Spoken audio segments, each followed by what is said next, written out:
I raised my nephew as my own son because my sister didn't want him. Now her daughter is jealous of her brother because they're turbo poor.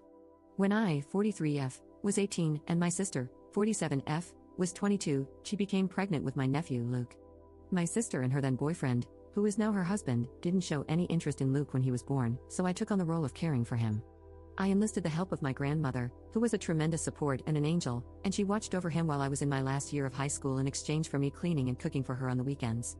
My parents weren't much help either. They would give me about $100 a month for Luke, and if you have a kid, then you know it's not much, so my grandmother and I were the only ones taking care of him. A year after I graduated from high school, I was kicked out with my nephew because my parents, sister, and her husband didn't want to deal with us anymore. My sister said she wished she had never given birth to him. I immediately went to my grandmother, and we visited a family law attorney. I obtained custody of him, and my sister and her husband signed their rights to me, so I will be calling Luke my son instead of my nephew. From then on, I lived with my grandmother, and while I attended community college and worked part-time, she looked after my son. It was a lot of work, especially when my grandmother passed away when Luke was 6. In her will, my grandmother left 90% of her things to me. This event prompted my parents and sister to reach out to me under false pretenses to reconnect and meet my son. However, the reunion didn't last long, and I made it clear to them that they could either behave appropriately or never see us again. My dad chose to genuinely reconnect with my son and me, and now we're close. On the other hand, my mom and I don't talk much, but she treats Luke kindly. When Luke was 8, both my sister and I became pregnant. That's when my sister decided she wanted my son back, and started telling him that my husband and I wouldn't love him anymore once my, in her words, actual son arrived. For context, my husband met Luke when he was 5, and we were already together for a year before that meeting. My husband treats Luke like his own, and we got married when my son was 7. We adopted him when he was 9, with his permission. We discovered that my sister was spreading these hurtful ideas when Luke broke down crying one day, expressing fear that we would abandon him once his younger brother was born. He explained what my sister and her husband had been saying, and we reassured him that it would never happen. Luke knows he's not my biological son, but he is undoubtedly my son. After that, I cut contact with my sister and her husband again, and pursued family and individual therapy for my son. When I finally gave birth to his younger brother, I made it clear to Luke that our love for him hadn't changed. About 2 years later, when my sister reached out, I decided to go low contact with her, with the approval of my son and husband. My husband and I live comfortably, while my sister and her husband sometimes struggle financially. My kids engage in extracurricular activities, receive the presents they desire, and go on a big family trip every summer. Meanwhile, my sister and her husband can't afford much. When my niece was around 9, my sister began making comments about how I needed to pay for this or that for my niece, and I told her it wasn't my responsibility. Although I gave my niece the gifts she wanted, and took her out from time to time, it wasn't even close to how I treated my own kids. Now, my second son is turning 17, and my husband and I were discussing getting him an affordable starter car, just as we did for Luke when he turned 17. Simultaneously, my niece is also turning 17, and apparently, my sister told her she would get her a car. However, my sister can't afford to buy her one, so she asked me to do so. I refused, explaining that I hadn't promised her a car, and it's not my responsibility to provide one. My sister got upset and didn't talk to me for a while after that. When my son's 17th birthday arrived, we surprised him with a car. A couple of days later, my niece called me, screaming and crying, asking why I hate her and why I can't treat her the same as her brother. Calmly, I explained that things were different, that her brother is my son, and while she is my niece, I can't buy her the same things as my son. I clarified that, as an aunt, my role involves birthday presents, Christmas presents, and showing up when it matters, nothing more. I emphasized that her brother will always mean more to me than she ever will. Despite my calm explanation, my niece continued yelling and accused me of being unfair before hanging up. Subsequently, my sister called to berate me about doing more. I pointed out that if she hadn't promised a car or my money to my niece, none of this would have happened. It's been a couple of days, and I'm receiving calls from some family and some of my sister's friends, calling me nasty names and some other things. I do feel a sense of guilt because my kids did grow up with more, and I suppose I could have helped more. So, am I the jerk for what I said to my niece? Update 1. To get some names in order, I will be addressing my niece as Emily, and my youngest son as Justin. 2 days after Emily's call, I decided to meet up with her. We decided to meet at a park that's a few minutes away from my home. When we met, Emily seemed normal but a little bit tired. I told her I didn't mean to hurt her in any way, but she needs to understand it's not my job because I'm not her parent. She said she understood that, but she was jealous that her brother and Justin got everything they wanted. I told her that first, Luke isn't her brother, but her cousin because of how things happened. Second of all, they don't get everything they want, they work for it. They get good grades, do chores, and stay out of trouble for the most part. I then asked her the real reason for why she was acting this way, as she never had a problem before this. She started crying, saying it wasn't fair that Luke and Justin get everything they want while she gets barely anything. She claimed that Luke lucked out in life by being adopted by my husband and me. She asserted that she deserves to have what my sons have, and that as family, I have to take care of her too.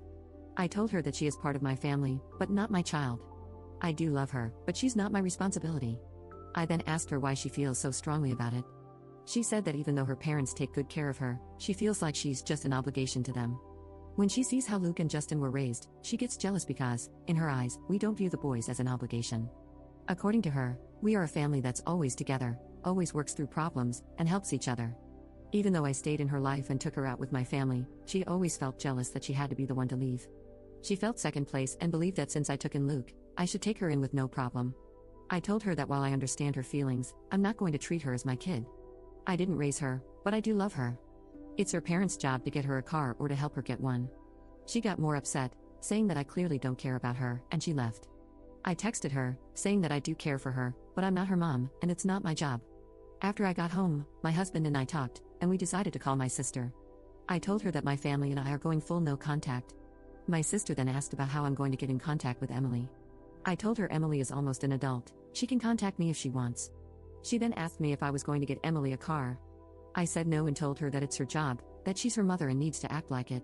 Emily needs her to be a mom, and I hung up the phone, blocked, and deleted her number. The next day, I got a call from my mom.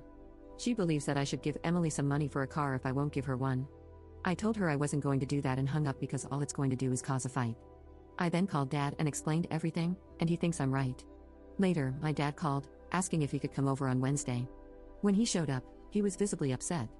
Mom gave a big chunk of money out of my parents' retirement fund to my sister. This has caused my parents to have a huge fight, which led my dad to pack a suitcase and stay in a motel for a bit. Now I'm no contact with my sister and mom, and I'll be going low contact with my niece for now. Update 2. About a week after the post, I decided to talk to Emily, and we agreed to meet at my home. I asked everyone not to be home because I wanted her and me to talk privately. When she showed up, she didn't really want to look at me, and I asked her if I could give her a hug. She nodded her head, and the minute I hugged her, she cried. She said she was sorry for how she acted, and I told her she didn't need to apologize. I asked her about how her parents treat her again to understand more about what's going on. She told me that her dad treats her well and tries to spend time with her, but he's busy because he works 2 jobs. While my sister is home more, she usually just keeps to herself, and doesn't really like to be bugged. I then asked her if she feels like she's been neglected. She said no, just sometimes they don't have family time that much because her parents argue a lot, especially about money. Sometimes her mom does make her feel like an obligation, but she knows that they do love her. I brought up her referring to Luke as her brother, and asked if she truly felt that way about him. She explained that she sees him as a cousin but thought that if she played the brother card, I might feel inclined to help her. So I asked her if she knew how I ended up adopting Luke, and she confirmed that she knew, and that her dad had explained what happened. Apparently, my sister sugarcoated it, whereas her dad told her the blunt truth, the complete truth. I then asked her if she would like to spend a fun day out with me on Saturdays. She got excited and expressed that she would really like that. So, that weekend, we visited a restaurant she had been wanting to try, had a good time, and then went to a bookstore because she loves to read, and I bought her a couple of books that she wanted. When Emily and I were supposed to have our second weekend out, I had to cancel because Justin ended up in the hospital. While at football practice, he got tackled, which knocked the wind out of him and caused a bad asthma attack. This happened on a Friday, and Justin stayed at the hospital until Sunday. Emily and I were supposed to go out on Saturday, and that morning I called her and told her I had to cancel. Before I could tell her why, she started yelling at me, saying I never cared about her and hung up the phone. I tried calling her back, but it went straight to voicemail. Then I sent her a text saying that I didn't mean to hurt her, but Justin was in the hospital, and that we can have our day next weekend, but I never heard back from her. 2 days ago, my family and I were out for a family night when my neighbors called, saying that they called the cops because someone was vandalizing one of our cars. When we got home, the cops were there, and it was Justin's car. The car had scratches, little dents, paint, and there were 2 broken windows. My husband and I checked our security footage, and you could clearly see Emily and someone else vandalizing the car. My husband gave the video copy to the police, and Emily and her friend got arrested the next morning. My sister and mom came to my house, screaming that I was ruining my niece's life, and if I loved her, I would drop the charges. My husband is adamant that we don't drop the charges, and Justin and Luke agree with my husband, so that's where we stand now.